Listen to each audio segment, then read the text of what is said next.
bracket finals. We have Team OG 1 game up against 4 Clovers and a Leprechaun. And 4 Clovers, well, they didn't look too hot in that game, and they really need to bring it to force out that third game and see if they can make it to the grand finals directly. They're not out regardless, because it's a winner's bracket final, so both teams will be making it on to the next day, even if OG takes a second game. But this first game, OG, they looked dominant. What went wrong for 4 Clovers?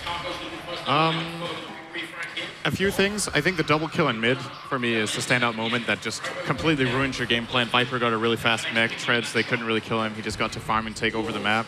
That shouldn't have happened. It's easy to say, obviously, but they know it themselves, too, that was a big mistake, right? Apart from that, still not sure they found the magical solution for OG's drafting. I wasn't too hot or too sold on their draft, either.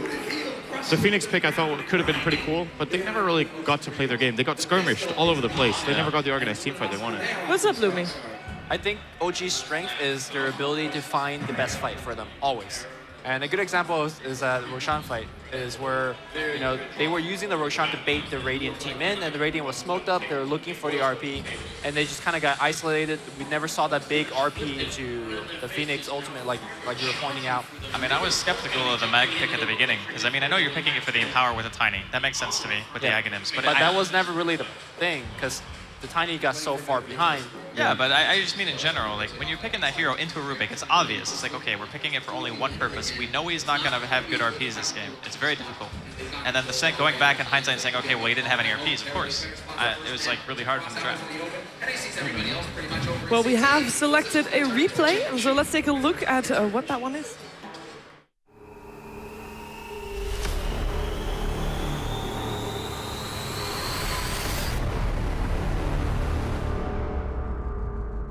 So conversely to OG always selecting good fights, I think this was a poor fight selection from 4CL.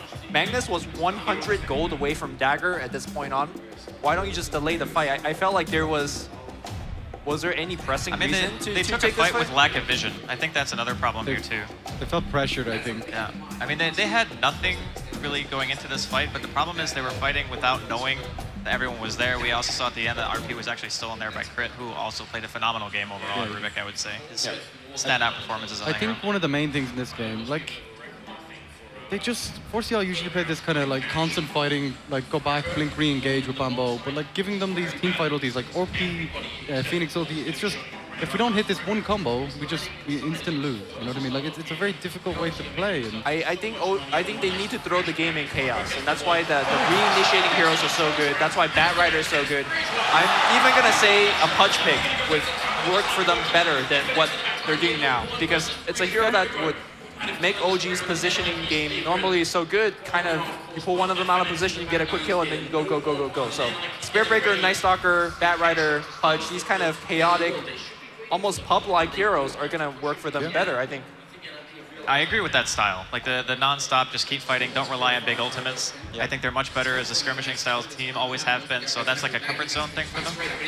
It's tough though, because they did kind of focus Bambo a little bit.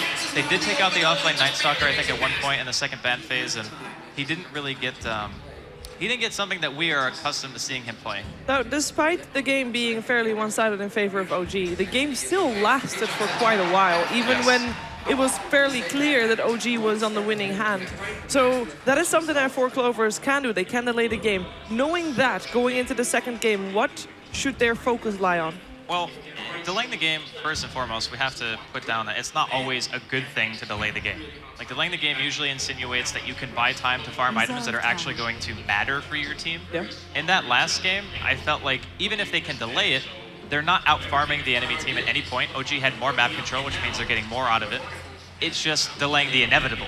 Like, there's a difference between delaying the game in a good way and delaying the game and not having a comeback mechanism. So, really, are you going to try to go for a hero that has that ultra late game potential? Are 4CL even comfortable playing something like that? Because I really feel like what Lumi said earlier is much more in their wheelhouse. Just pick aggressive heroes, just go fight. Boy. fighting into a Doom. They will be fighting into Doom Lich. I'll tell you that. That's going to be a tough one to take, but they let it through, so they made the conscious choice to go possibly up against the Doom. They need the AA, I think. It's actually interesting to see OG ban 2 of their textbook heroes. An alternative is stealing the Lich. I like this idea too. I think this is the first time I see OG banning these two together, ever. Like in any draft, not just in the first phase, but banning Wyvern and Dazzle is very unusual. Not sure what the reasoning is. In my book, it's two of OG's best heroes. Maybe getting the The Wyvern I get. The Wyvern is like, Saksa plays it very well. And the last game, Splinter Blast is incredibly annoying to high ground against, and OG had map control for quite a while. And maybe that's one of the reasons why they didn't feel super comfortable just taking the tier 3s or Raxing earlier. And maybe they felt they could set up for a Doom because Four Clovers had to ban. After they banned the Shadow Fiend, they're thinking, okay, if we ban Dazzle, they either give us Wisp and trade, or they ban Wisp and give us Doom. And then there's no trade-off in those two defensive supports that they obviously know the strength of, so they can kind of get away with that. I still think we're looking at a potential... No, now not so much, actually. Four Clovers, AA Lich is not that great of a support duo, I guess. It's very easy to punish in lane. Then you go back, OG probably gets something like Undying, for example. They just go for like their Death Ball. We've also seen Brew in the past. I think I like it a lot though. It sets up for the Batrider and you put the dual lane top. It kind of gets one of the supports to focus on the safe lane. Maybe get Bambo, bit of farm. Like he definitely lacked a lot of farm in the first game, and it was noticeable, the lack of his impact. Viper removed.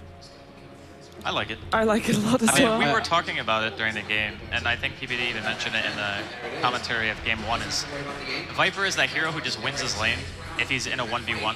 And so often we see 2-1-2 nowadays that a support rotating around has a much bigger impact on the person he's trying to protect. And you typically don't want to do that unless you're dedicating a 2-man lane to mid.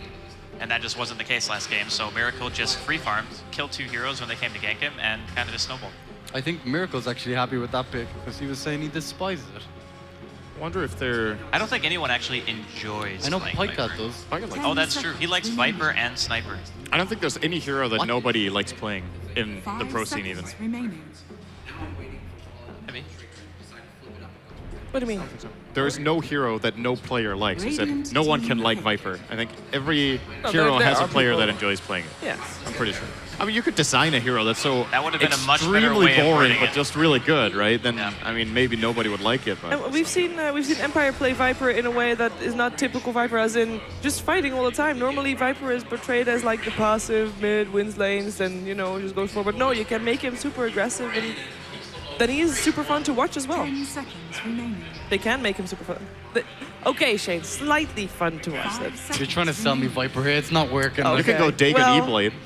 I mean, That's it's fun fun to in the kind of sadistic way where you actually just win your lane and you're like, heh, can't beat you 1v1. That's how I God, feel like fight whenever me I'm playing now. against techies. That's how I imagine the player being.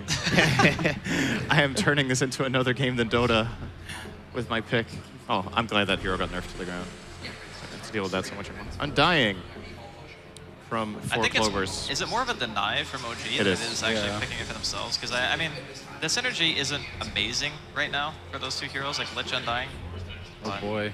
Instant Arrow chair coming in here for OG. At the same time, I think the deny pick is important enough where most of 4CL's playstyle is going to be determined by the core. For example, if they pick a Batrider, it's a very different game compared if they pick like a Tiny again. Yeah. So I think taking the supports away from OG is definitely a good path to follow down to. I think we're going to see a Miracle Invoker this game. It's a very good pick against both Slardar and Undying. They're very mana dependent. They come up close and get caught by Tornado EMP. It's a good tool against Tombstone as well. Not because you destroy Tombstone well with Invoker. I guess if you get a lot of points in Wex, you can destroy it fast with attack speed, but it's more just whenever a Tombstone is dropped, EMP is the perfect disengage. You just drop the EMP on the enemy team and they have to choose, do we go through and lose all our mana, or do we like sacrifice our Tombstone for an EMP trade-off, which is horrible. So We actually might see OG picking up a pushing support as well, as both their cores so far are not exactly good at high grounding. A hero that OG in the past has turned to is Crit's Jakiro. oh, they steal that too. The 9 pick here. Damn. Team pick. I can't Okay, Invoker. so is there any way that Grand OG... fifth draft.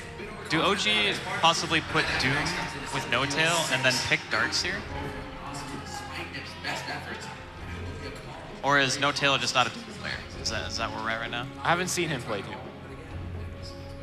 I mean, it's pretty interesting that Darkseer has made it this far into the draft, and there's not really been any attention paid to him, but... Regardless of what happens in this draft, I really admire how 4CL have approached it. I think, sometimes you say, if you take the heroes of the enemy team, it's just like a sign of weakness. You keep trying to play their game, but they're actually strategically picking the right heroes in the right order that counter what OG were going for. So even if they lose, I don't think at this point you should be looking at it as just an outdraft. Like OG got all their heroes. They're still getting all their I mean, heroes. I so don't you think could it say was OG, a massive outdraft in game 1 either. Like maybe slightly, but not to a point where I thought that OG should have been as dominant as they were. But the more important question is whether 4CL could play the draft they drafted. Yes. Like if this is Team that's what Secret they've done. taking this draft, you're like, okay, you know, this is a very smart draft, and they possibly could just win with this draft. Both Poicat and Nikwa can play Invoker. Yep. Slider, like played by Nikwa earlier as well. Or Bambo. amazingly, Or Bambo. Bambo, yeah. That'd suit him as well. That's the kind of hero. And the logic with Invoker against Undying also applies to Invoker with Undying. You drop the Tombstone. If the enemy team tries to destroy the Tombstone, you drop EMP on top of it, and they have to choose, do we destroy the tomb, lose all our mana, or do we disengage and get run down by zombies? It's also really good. amazingly good against Tusk because you can preemptively EMP and just wait for them to come in. The one downside is if they play Quaswex Invoker, I'm slightly worried for 4Clover's ability to deal enough damage. They need to kill a Doom. And their single target right now relies on amplify damage and the Invoker being Quasic Sword, else he just doesn't die to anything. I think this feels like a Bat draft. You complete the draft with Bat, you isolate that one hero, you get an awesome ultra quick kill, and then suddenly it becomes so hard to fight into Tombstone, EMP, Tornado. Then you're really all in on mid game though. You don't win late game. I mean, against this that's OG how draft. they beat Vega, right? They went with the Bat plus Shadow Fiend, and they just I mean, if stomped Vega. Slardar is played by Bambo, they could go back for something like Clinks, right? I think it's a pretty decent Clinks game. It's okay. I mean, Amp with Clinks is like Yeah, it's similar to insane Wind amount of damage. I guess we're on different page. You're looking at the off-lane Slaughter, I'm looking at a safe-lane Slaughter plus off-lane Bat. But I think this is off-lane Slaughter with Lich. It's What very makes- rare that we see safe lane Slardar, right? Yeah. It's It's more often Alliance than is not. one can team work. that does it, yeah. Yeah.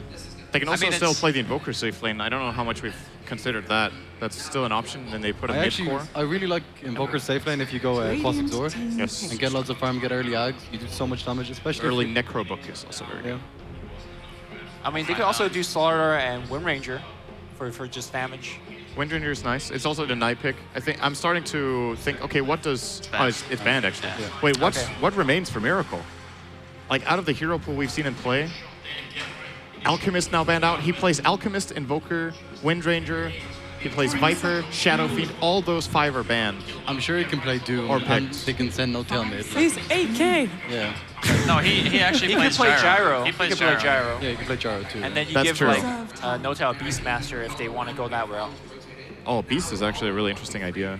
I like that quite a bit. The thing is, if they Attack go speed aura. Beastmaster, they don't have a high ground hero. They don't have a hero that sits in the front and just That boom, is boom, true. boom, hit your tower. Gyro can kind of do that. You need Aegis for that. This is I think Centaur could work for 4CL as well. They go safe lane Centaur. Oh, that's. It's good against Doom. It's not so good against Bane. It's good against Tusk. You just run away. So if you're caught by the Ice Shards in the first place, Yeah. you don't get out. Yeah, So correct. So on that safe lane bat play, man. You just lane need to- against the Doom, you get that 10-minute blink, 13-minute force, and you just go. Isn't this also a team that picks Tiny with the Slardar and tosses the Slardar forward and crushes, etc.? Is that still not something that they could go for? that's very gimmicky. Wait, can It any, is gimmicky, can, but can it's- 4Clover go Huskar here? Talking about Bane? gimmicky? Just He's give really him counterpicked. Doom owns Huskar. Brain Sap is pure damage. Or can either Walrus team go Punch Huskar? physical. Can OG go Huskar? It's way Probably better. not For, against it's way Amp. better for OG, actually. That's another Hero Miracle place, Yeah? actually. So it's an interesting idea. It's difficult in this slider ramp. It depends what the last pick is for 4Clovers. I mean, but OG could it's even not still go like very Ember or On something if the they wanted logic to. It's that banned. has Oh, gone it for is banned. before. Sorry, last Oh, one. Profit! Wow. Okay. Meepo. How did we Okay. forget? But they How did we have forget? the tools to beat Meepo, right? Like Invoker, Slaughter, Lich. I these are actually not... don't know. They're lacking. Yes and no. The damage is there, but they're lacking the sailing. Okay, so which draft do you favor? OGs for sure. And what do we need to look out for 4Clovers and a Leprechaun to take this to the next game? What needs to happen? Which They need, item? they need to shut down the Meepo. He can't have a free game here. I don't Okay. think they have enough counters to. Poicat needs a lot of farm. That's a as well. really good last pick, by the way. That's a curveball they use when they need it. And we're gonna find out if that Meepo has a free game or not. It is gonna be game 2 of OG taking on 4Clovers and a Leprechaun, and we're gonna find out who will be in the grand finals already. Go over to our commentators, OD Pixel and Luminous. That Luminous, PPD.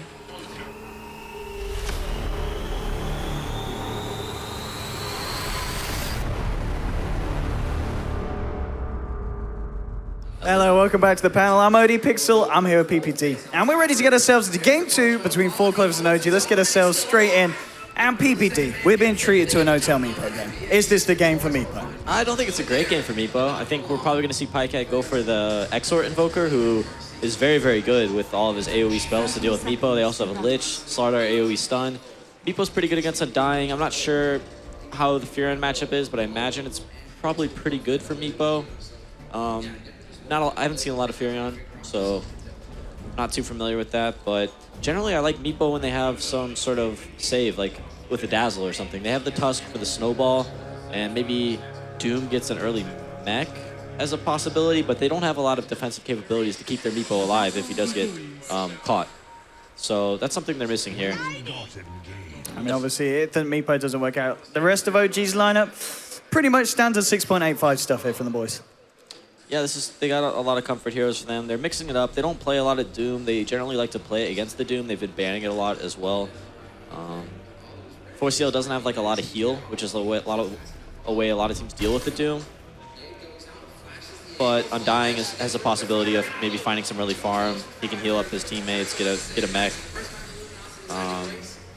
OG doesn't have the best catch until Meepo gets a lot of farm, so might be able to see some good split push from Sexy Bembo on the Furion here. This is going to be a bit of a tricky lane here for No-Tail, having to deal with the Lich's presence in the lane. It's not going to be nice one bit. So we'll see how much No-Tail is able to find. Bottom lane, Crit's coming down to join Fly and Miracle to run this aggressive tri-lane. Try and pressure Nikwa's farm as much as possible, as well as Saxo on this Undying. Already Crit moving in.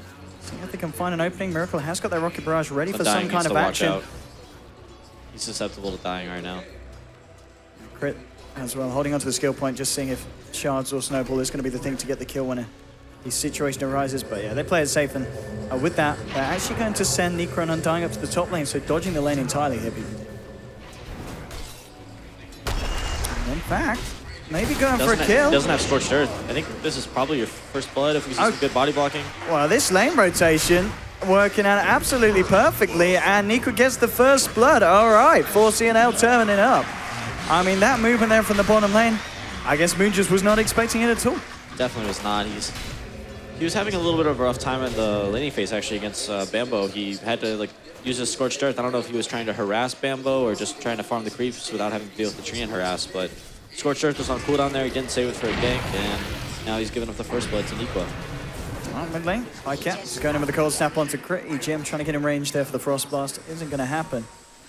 Top lane, yeah, so Moon's now going to be stuck dealing with this lane of both the Slardar and the Undying. Yeah, No-Tail wasn't able to lane mid very much, so he's moved straight to the jungle. He stacked his own camp, and now he's trying to farm it out. Yeah, just playing it safe, playing it smart. And this is going to allow, of course, Crit to get a good amount of levels here in the mid lane. Still has got to be a little bit careful. Fly is still hanging around, though, on the Bane. And they've kind of left Miracle down here to deal with Bambo. I mean, this is a lane that the Gyro should be just fine to farm and surely gets the natures. Yeah, Gyro's pretty good. That being said, Furion's still going to get some farm. He's going to get the levels that he wants out of the early game. Laning phase is going very well for 4CL. That was something I was concerned about, actually, is when OG had the triple lane and the off lane, they weren't going to be able to stack for Meepo at all. But Meepo, being the multitasking hero that he is, he's able to stack, go heal, farm mid, and then just farm out the stacks all at the same time. Yeah, I mean, the fact that they're doing this, as long as they don't lose any kind of kills in the lane, OG, yeah, having the Meepo just turn up and suddenly just taking much more from the map than 4Clovers are able to. It's actually Quaswex Invoker. That's a bit surprising. I thought we'd see a little bit more carry potential, but relying on the Furion and the Slardar to do most of the physical damage in this game until later is a little bit different. Actually, not too many people are playing the Exort Invoker right now. I think our team with Sumail, he really likes it, but I haven't really seen anyone else play it too often. Let's see if it's going to be the build here from 4Clovers. I mean, you mentioned yourself you'd rather see the Exort kind of against the Meepo? I imagine both can work. Bambo's getting gone on here. He's going to be able to pour it out. Okay, yeah, very nicely done with the Treants, just tanking up that Rocket Barrage damage. I guess that is one of the strengths. You know, you might not be losing your life to the natures, but it's going to be hard to kill him if he's got the Treants out. Absolutely, Rocket Barrage damage totally split there. PyCat, he's going to with the Tornado, still gets the Cold Snap down onto Crit. Crit I'm in a bit of trouble here. Has got a snowball and he'll use it to dodge the last step. I think he might still be dead. He's coming back in. He's going to be gonzo. I'll get the blast there to the face. He does manage to prolong his death, but he does die nonetheless. And at the same time, top lane, Saxo on the Undying, getting a kill onto Doom there. Tombstone's drop. Niku gets himself in for the action on the crush. And 4CNL, 3 kills at the moment. Great start for them. Yeah, absolutely. They're definitely winning this laning phase. I'd say they're winning probably 2 lanes. Meepo's not really mid. He's got a lot of CS, but that's just because he's sitting in the jungle. This could be a 4th kill. Pykat's got a DD. Fly will turn around with the brain sap. It's not going to keep him alive. And another pick off here for 4 Clovers. EGM is level 5 now. He is incredibly farmed for this Lich. He's got 750 gold. He's going to be able to get his boots and maybe some aggressive wards into the Meepo's jungle. An early Chain Frost can really mess up Meepo. Meepo, no tail, just getting on with it though, as he can. Bottom lane, a bit of aggression as they're moving on to Bambo. Miracle and Crit trying to find the kill, trying to get themselves the first kill on the board. They do. So now they get themselves a kill here. OG Miracle nearly falling there, but the one charge is just saving him from inevitable death as the tower hits came through. So finding something on the board. And in terms of farm, it is still Miracle sitting at the top of the CS30 for 9. Obviously, No-Tail a little bit higher, but he is, of course, just jungling for the entirety of this game so far. Bottom tower is under attack.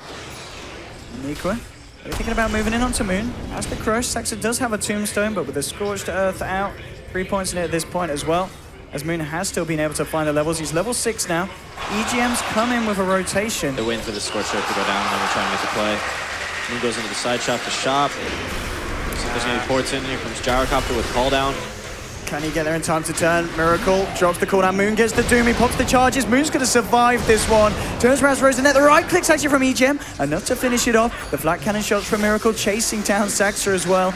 I don't think he dies here to this Doom. It's going to be close now. He's going to be able to live through this one. So it is just a 1-for-1. And again, these trades I think 4CNL will be happy with, forcing Miracle to rotate as well. A good counter kill for Miracle there. He was already in base healing, so it was good rotation. It's about time he comes top. Laning bottom might be a little difficult once his Invoker starts moving around. But they did get the kill on Doom, so not too bad. Doom is now expended. They can look to get aggressive on the map. I'd like to see them try and gank this Meepo with maybe Slardar and Invoker, even maybe bring Lich with the Chain Frost. There's a really nice 4CNL ward here on this high ground. We saw No-Tail trying to make a walk out the jungle, seeing if he could follow up a Bane Nightmare onto Pycat. They're going to have a Furion ult soon. Meepo is level 8 now. He's just farming up a Storm in the jungle. Oh yeah, No-Tail's just zoning out, having a great time. Doing a little bit of single player. Pretty much at this point. Dire jungle, just 3 camps, just stacking as much as he can, just farming. Oh, there's a rotation from 4 Clovers. Saxon EGM. This is what you're talking about, PPD. They get the Chain Frost. They're ready to try and go. And with the Chain Frost, they might be able to do this. They'll throw it out, but No-Tail, he's done the Delta split. He's looking for the poof out, and this man, he's a Meepo player, PPD. Yeah. Questionable Chain Frost. And again. Yeah. He's out of there. And at the same time, OG got the kill onto Slardar. But we, of course, were watching No-Tail. He knew it was coming. He was ready for it. That's why I think they need the Invoker. The Invoker has so many cancels for Meepo, he just can't even poof out with the Cold Snap on. That's true. I mean, yeah, without the Invoker, they've literally got, what, the Chain Frost? That's it, to stop the poof. Yeah, and he just burned it right away. I guess and the Slardar, but... Oh well, minor misplay. Bit unfortunate, but that's Dota. Oh, Courier, 7 HP. Sexy Bambo nearly picking it off. Is under attack. A little bit unlucky there. He doesn't quite get the touches needed. Bottom lane, Moon's now found himself a free lane to farm, and he's level 8, and he might be able to get this tier 1 tower as well. And he's got the Bastion. We're going to have to see a rotation in this tower is going to go down. I don't know if Undying's enough with Meepo rotating in here as well.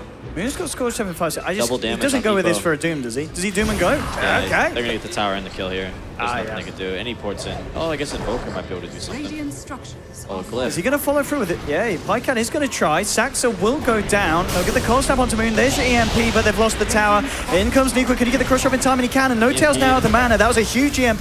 The snowball's there from Crit, though. They found themselves a second kill. Niku trying to get himself away. The Sprout trapping Meepo up in the middle of this, but flies there. He's found Bambo. Niku gets brain sap. Bambo's stuck in the tree line. OG will find themselves a 4th kill. Punch to the face from Crit. And OG on top with the movements there towards the bottom. Just not a fight they were able to take. It's generally always a bad idea to try and take a fight when one of your teammates dies. kind of like, if you know he's dead, just let it go. The tower was super low. They didn't even get the tower denied. I think Pycat's Invoke was actually on cooldown, so all he had there was a Tornado and a Cold Snap. Didn't have a third spell. He got the MP out at the start. Oh, he did get the MP. Yeah, that's true. So, I mean, and that did screw the Meepo quite a bit, but the fact that there was just so much backup for OG, they didn't need the poofs. The right clicks were enough alone just to swarm the side of 4 Clovers in that enclosed position. Yep, well, that being said, I would say the laning advantage that ForceL had is now gone with that pretty poor team fight. Again, we're seeing this situation on the net worth. Top 3 all over the side of OG. No tail. And well, we can see the board falling up to a 5K lead at the moment before the 10-minute mark. Very nice lead indeed for the side of OG off the back of that fight. Pycat actually smoked up here. Maybe seeing if he can find something. Got the Tornado EMP and the Invoke available. Love to... Is he going to venture into the jungle? Looks like he is. Maybe try on Moon. Scorched Earth is now going to come off, but he's not going to be able to do that on his own. He needs some kind of backup, and in fact, oh, Pycat could be in trouble here. Yes, he's got the Ghost Walk if he needs to invoke it. He's going to be fine. Backs himself off. Some really nice wards here from the Radiant in the dire jungle, keeping tabs of these movements from OG. Yeah, but I gotta think they gotta start fighting soon. I'm not sure. I think they're just gonna get out-farmed by both Doom and Meepo. Talking about Doom, he's walking in on TGM. Looks like he's not going to go fully commit for that one. Did have to back up a Miracle, but doesn't really want to fight into the tier 1. Fly. He's going to find Equa, can't quite get the Nightmare out. Moon just moving in again. They'll look to take this tier 1. They already found the one on the bottom. They'll look for another tower, and Miracle should be able to find that. Fortification comes out. They're actually going to send a Nature's Prophet in it. They're not going to do that. Just teasing here with him. They'll get the tower, 4 Clovers. They did put a TP in from Saxon to the tier 2. But OG are going to be well out of there by the time that they can look to try and find anything off the back of that. 4 Clovers just backing up into their own jungle to farm. And OG still sitting with the lead. And No-Tail, he's in the jungle. He's got a point booster and 1,300 gold on top of that on his way to his Aghanim Scepter. They're being so out-farmed right now. Doom, Meepo, Gyro are farming the entire map, and Tusk is just sitting mid, spamming out the waves. Problem with having Lich Undying supports is that there's no one really to do things on the map. You're pretty much just sitting there waiting on Invoker to make movements, Slardar to get a Blink Dagger, but he's, not doing very well in terms of farm. Radiant's top tower is under attack. And OG getting more and more ready for the fights. They've got a Vlad stun on Moon, and they're going to smoke up and go. Miracle's just picked up the phase on top of the helm. This is going to be a very hard fight for 4 Clovers to take if they find themselves Not sure what their objective is here. receiving the brunt of this attack. They're just looking for a kill, I guess. Nobody's pushing the lanes. Or if they move towards, this is not the way that 4 Clovers want to move. Miracle is going to get in. They're spotted. Saxon scores. The Doom gets dropped down. Undying just disappears. He's going to fall. They will get off a nice EMP, but the snowball's there to dodge the EMP. In fact, beautiful play from Crit. They'll move in onto EGM. No-Tail now showing up as well. It's a double kill for Moon. Killing spree for Miracle. The Fiend's Grip onto Bambo. He's held into place. It's a full team wipe as OG showing us the same amount of, the same level of performance that they brought to game 1. And I mean, that smoke, man. Oh, 4 Clovers, they were hoping to find something, but it certainly wasn't that fight. Yeah, amazing play by Crit there with the snowball. Picked up all of his teammates, dodged both EMP and also canceled the Chain Frost. Yeah. Damn. This man's a player. I mean, the whole team. We could talk about each of their individual performances to the end of the world after what we've seen from this lineup lately. I'm going to go into Roshan now. I don't think 4 Clovers are going to want to get anywhere near this as much as they'd love to try and contest. The Vlad's on Doom, this is so easy for Meepo. And with that aura as well, pack leader. More than enough damage here to take down Roshan. And I mean, let's have a look at it. It can't be pretty after that fight. Nope. It's a 10K lead. Tusk is so farmed at this point, he's actually probably going to be able to get the mech for his team. Yeah, Moon's going for the drums, he's got the Vlads. Yeah, I think a mech on Tusk, and Meepo will be good to go. Meepo very, very good to go. And the fact that 50 gold away from that Aghanim Scepter here on No-Tail, 14-minute mark. And I don't know how you stop a Meepo when he gets this far ahead of 14 minutes. 14-minute Ags. Not something you want to be fighting into, especially when you're over 10K behind in terms of overall net worth on your side. They're going to need something spectacular here, 4 Clovers. They weren't able to find it in game 1. Maybe they'll be a bit lucky in game 2, but at the moment, this is the OG show showing us that these guys, you know, they may have just won a major LAN. They're not slipping at all. They're keeping themselves up at the same level as performance. I'll take this tier 2 in the jungle. Fly. He's found Bambo. He does have a Fiend's grip, and he's not going to use it here. It doesn't really have the backup anyway, Fly. So he's fine with the Nature's Prophet just toggling the Nightmare off and walking away. Moon with a very aggressive wraparound towards the mid. Scorched Earth has been popped. And he's just going to make a straight beeline here. See if you could catch out Saxa. Just going to take down the Tombstone.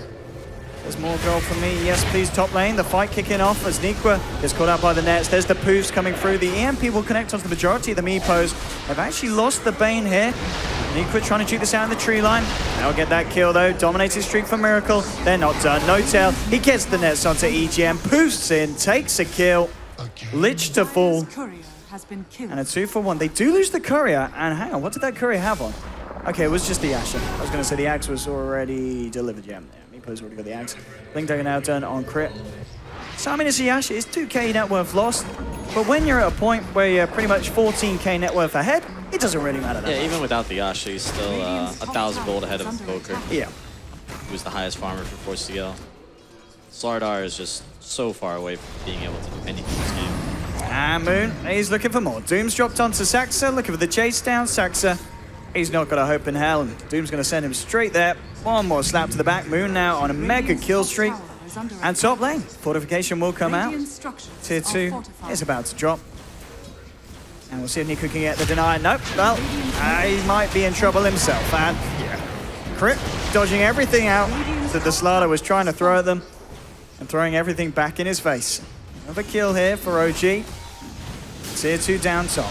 EMP, Tornado comes out, Crit gets the shards in. He's moving in very aggressively. Miracle falling through as well, just with a flat cannon, forcing 4 Clovers back. Again, OG get the space for the tier 2. Went for the blink on Tusk, that's why he was able to get that kill on Slardar. No mech for OG, but I don't think they need it. At this point, the urn from Crit seems to be enough. He's always got the charges. He's going back for it now. Oh boy. Well, not the most intensive games here. 4 Clovers. A little bit behind at this point. We are closing in on the 1k per minute lead. That's when you know you lost. I don't think teams have ever come back. Well, we've got a stats man. I'm sure he can give us... No, just no. 0%. We've got our own stats man here on the casting desk. Yeah, I got it covered. And No Tail trying to chase people down here. Chain Frost might be a bit of an issue. Cancelled. Can he play around this one? I don't think he can. He's got the Aegis. He's ready for round 2, though. So that is your Chain Frost down, and 4 Clovers realizing they've got to get themselves the hell out of there because the OG's turned up, and they're not happy about the trouble that this side of 4 Clovers have been giving their buddy No Tail. And EGM, well, he was there, I promise you. Another kill onto the board, 17 for 6. More and more money into the bank of OG.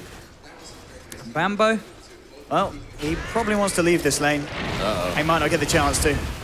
And another one being offered up to the gods for their OG. Can't spell God without OG.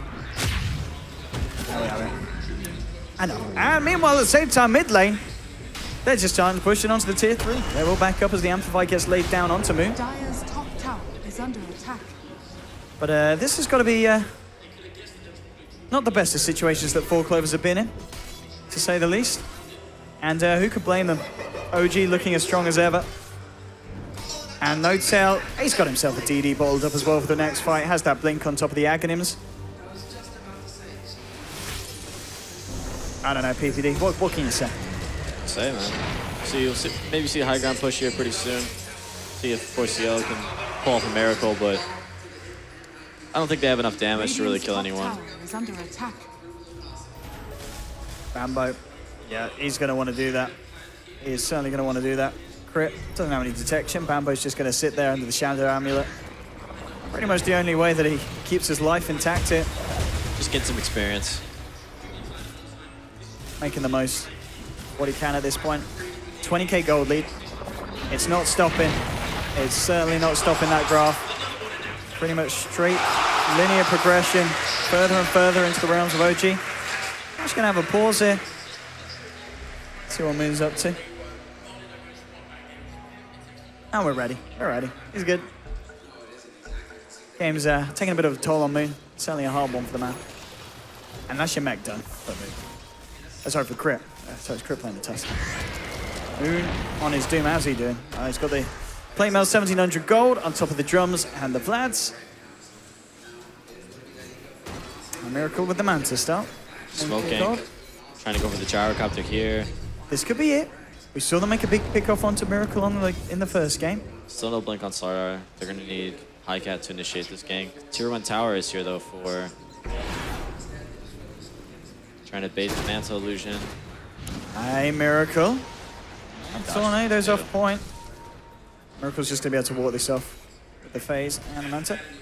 Bambo still sticking around here, soaking up the XP as much as he can. That's sneaky, sneaky Nature's Prophet. Some next level plays here from the boy. OG won't expect it. I don't think they'll care about it either. Now Ultimate Orb on No Tail. I imagine he's going to get that Hex up and running. And the question is, when are we going to see Crit get his Aghanims? We saw Moon do it the last game. Let's see if Crit follows suit next as his next progression. He might decide to keep it chill and go for the Greaves. I think he'll probably go for the Greaves. Yeah, let's play it safe. We know that OG are the team that like to play it safe. Moon's a little more eccentric of a player. He likes to be a little flashy. Yeah. Ah, there we go. Initiation In they go. right here. Not a chance for Nikwa. And they're blinking in for more. No Tail, he's netted up EGM. They'll get themselves the Lich kill. There'll be a buyback from Nikwa. All right, looks like he's not going to blink this game.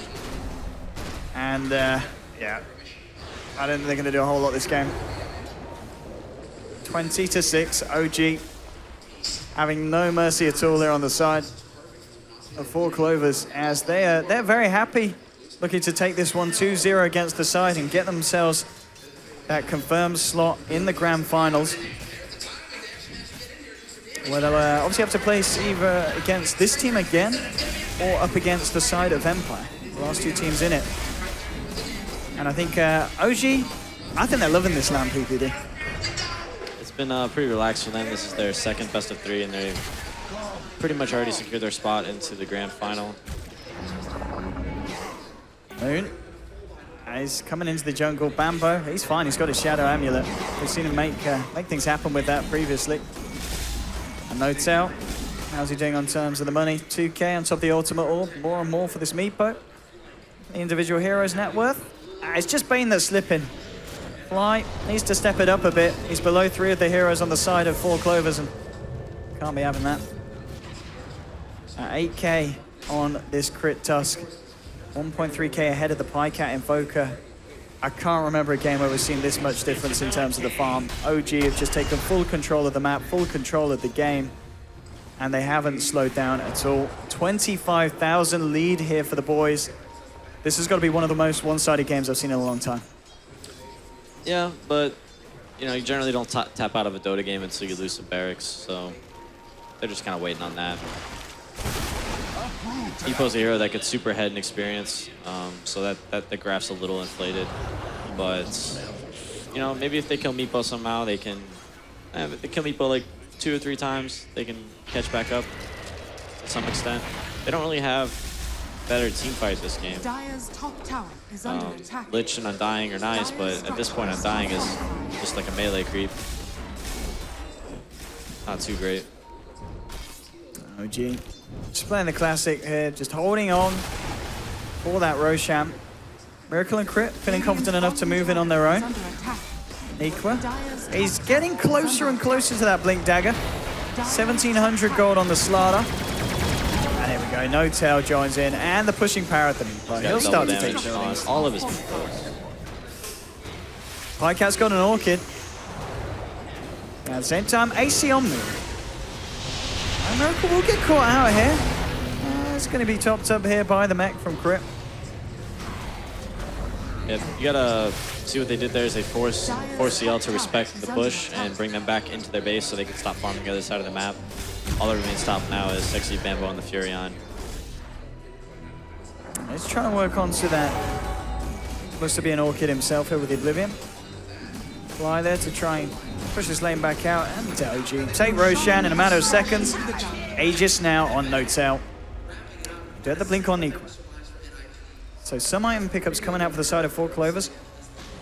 They're going to need to do something absolutely spectacular with them if they wish to turn this. As it's not been the greatest of series here for the boys on the Radiant. Yeah. Well, yeah, definitely not a great series for them. I think this game, I like their draft game 1. Didn't like their draft too much this game. We actually ran in our first match at the Frankfurt Major, we lost a Fnatic. We had Undying and Lich as supports, and they picked like anti-mage, and there was literally just nothing we could do. And Undying is a hero, if you pick it, you want to be able to force fights and kind of force towers. And I think they had the opportunity to do that this game with the Invoker and the Furion. Like, you just port on a tier 1 tower, summon Treants, and force a fight with Undying.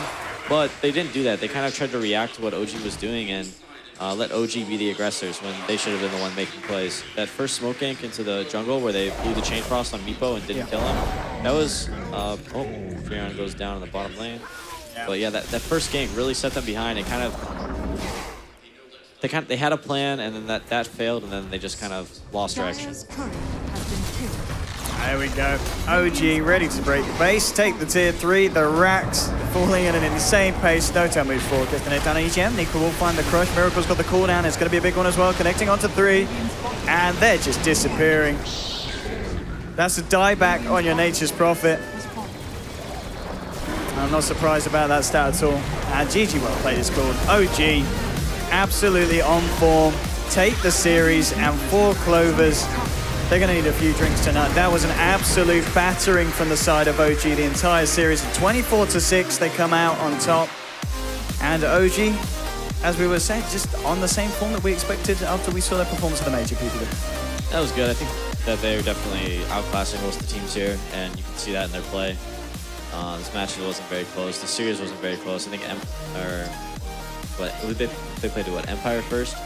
Yes, they did, and Empire had... Well, it was like the first 20 minutes where Empire looked pretty decent against. Yeah, I think Empire had the right idea. They just, once again, OG's got some amazing players, and they weren't able to stand up to them. Maybe tomorrow, the teams will have a better idea of how to play against them, getting a game against, or a series against OG. You can learn a lot and just kind of see how they play, and you can feel how they play, and you can react to that. Absolutely. OG, again, well, we got to see the Meepo, which was nice, of course, from Notel. 5 kills, 6 assists, didn't die at all that game. Ended up on a GPM, 700 XP as well, closing in on the 1,000 XP. I guess that's expected though with a Meepo, but nonetheless. Yeah, that's what Meepo does. Yes, standard Meepo. I mean, you talked about it before, the strength of having a player on your team that can play the Meepo. And last pick Meepo, it wasn't the best Meepo game, but it was still kind of okay. It's very good against Undying. You can like one-shot the tomb. There we have it. 2-0 to the side of OG, and that is it for the games today in the casting. Hopefully you've enjoyed myself and PPZ. But we're going to head you straight over to the panel to hear what they have to say about what was pretty much nothing less than a stomp.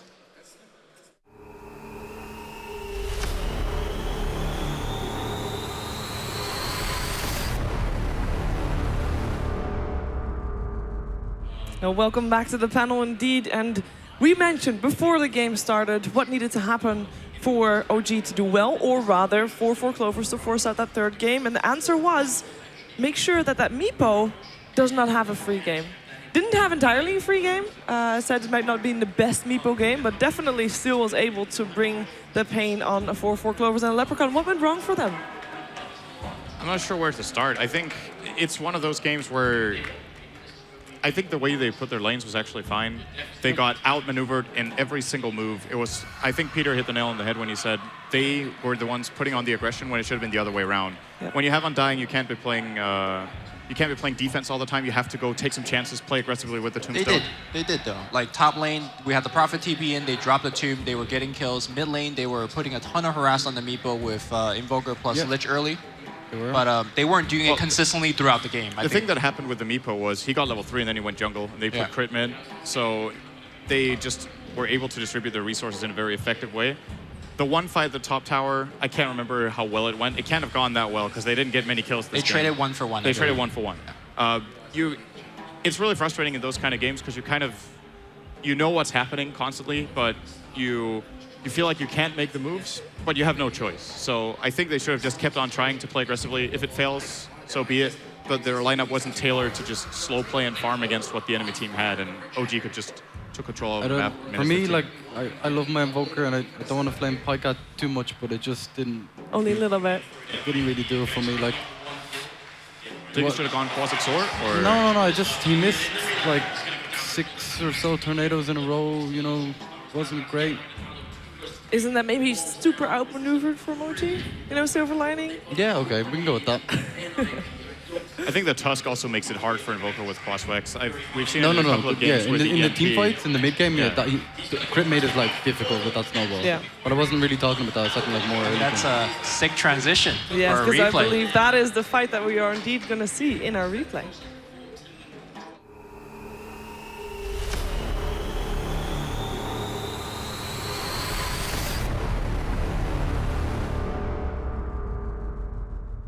So what Cinderin pointed out earlier is that you got to be the initiator, but you know, 4CL got jumped on this fight. It was a pretty good kind of AoE with Chain Frost, EMP, but except Snowball just picked everybody up. So a ton of that damage was ignored.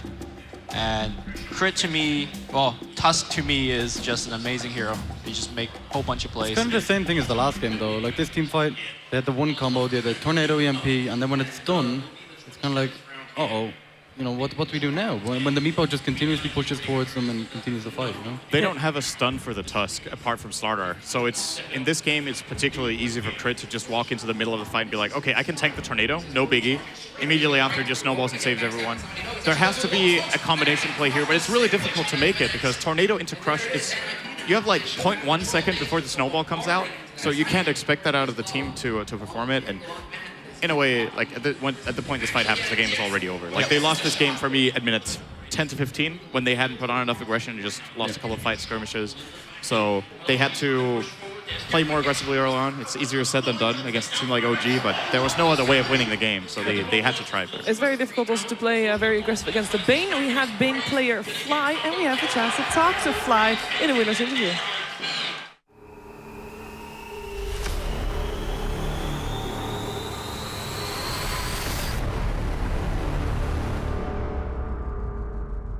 Hello, Fly. Congratulations on your series. Quick 2-0. Thank you, thank you. I have a question about the draft, because we were talking about it, and every time Cinderin said, oh, that would be a really good hero for OG, it was actually for Clovers that picked it up. And I want to know if you felt the same way. Like second game. You didn't want the Undying, you didn't want the Invoker? No, we weren't too worried about those heroes. We actually thought the Invoker was a deny pick, even though we weren't even thinking about picking the hero at that time. Yeah. Because we had first pick and we wanted to wait for our last hero. I don't know, I felt like that game was, they had to snowball like insanely hard from the first 10 minutes to actually win that game. So it was a pretty rough game, and they had some good kills early on, but they couldn't really follow through later on when he tried to control our jungle. It didn't work out. Was your Meepo premeditated? Were you thinking all the whole time that you were gonna go for that one? You could always, you know, try to get a Meepo draft going on, but that game, I think from the third, fourth pick, we were like, all right, this looks like a Meepo game, but some teams, you kind of get the sense that they're not going to ban Meepo because, you know, every once in a while, people forget about it, then it gets picked once, and then they always ban it second phase. Yeah. I guess we used up our card once, but, you know, Meepo was amazing there. There's not much for him. So. My question is about you and the team. Like, you've been around in the scene for a long time. What about this team, you know, makes it work? What is it? I think it's a combination of things where, first of all, you know, me and Notil go way back. Yeah. And then I met Moonmender, who we became really good friends from Complexity. And now Miracle and Crit, they're, you know, their own personalities, but they fit very well with us. And I think I grew a lot as a person and, you know, also a captain this past year. Which makes a pretty big difference. So yeah, I think we met well. That was a great answer. The crowd loved that. Yes, the crowd is cheering. Awesome. So you were making it onto the grand finals tomorrow. First, of course, we're going to have the lower bracket finals where you just kicked 4CL2. They're going to be facing Empire. Yeah. Who do you feel like you're going to face in the grand finals? It's hard to say. I think Empire might find their groove. I hope 4CL doesn't. I hope 4CL doesn't get too, startled from this, because I feel like if they can get their stuff together, they can have a really close game. I'm not gonna say who's gonna win because I'm not sure. I think those teams can both be really good on a good day. Okay, well, thank you very much for taking the time to talk to us. No problem. We're gonna let you get back to your team so you can get home for some rest. And we can take a look at the brackets, as we now know who will be at least our first team in the grand finals. OG, they made it through. Clean sweeps all the way. 4 Clovers and a Leprechaun, and Team Empire will start the day off tomorrow. If you want to be kept up to date with not only the brackets, but also the games and the heroes and their builds and their skill builds, you know it. It's all going to be on the theScore eSports app. Make sure you get that from iTunes or Google Play. But tomorrow we'll be back. We're going to be back at 1:30 p.m. And that is going to be the pre-show with the first game, the first series, starting at 2 p.m. So we hope to see you back then. Have a good night.